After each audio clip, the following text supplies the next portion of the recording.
Қазақтың батыр қыздары. Үшінші тапсырма. Мәншүк Батыс Қазақстан облысының Орда ауданында дүниеге келді. Ерте жетім қалды, Алматыда тұратын ағайындарының қолында тәрбиеленді. Ұлы Отан соғысы басталғанда ол медицина институтында оқып жүрді.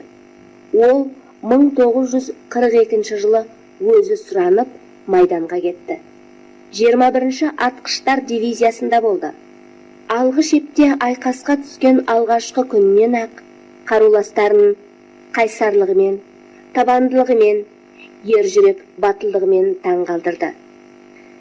Невель қаласын қорғау кезінде Мәншүк ақырғы оғы таусылғанша жауды жер жастандырып, ерлікпен қаза тапты.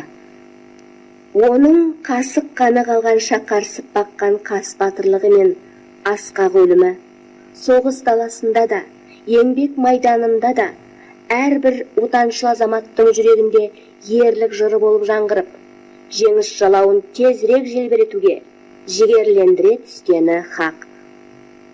Қазақтың қаһарман қызы Кеңес одағының батыры Әлия Молдағұлова Ақтөбе облысының Қобда ауданында дүниеге келді. Бала кезінде жетім қалған Әлия ағайындарының қолында тәрбиеленеді. Ол кішкентай кезінде Ленинградқа барып, соғысқа дейін сонда тұрды. 1942 жылы Әлия өз еркімен майданға аттанып, мергендер мектебін үздік бітірді.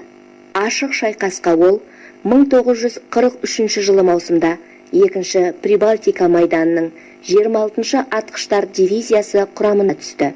Ефрейтор шенінде өз дивизиясымен барлық ірі шайқастарға қатысып, құралайды көзден атқан нағыз мергендігімен дараланды. Ол алғашқы жауынгерлік тапсырмаларын Ленинград майданында 1943 жылдың шілде айында орындады. Алғы шепке сұранған ол қасында 3 майдандас қыздармен бейтарап зонадан өтіп, 2 еңгезерде немісті тұтқындаған. 2 ай мерзім ішінде 32 фашистің көзін жойған. 1943 жылы Холм қаласы түбінде барлауға қатысып, нәтижесінде 5 тіл ұстаған. Холм түбіндегі асқан ерлігі үшін әскери комиссариат Молдағұлованы даңқ орденіне ұсынған.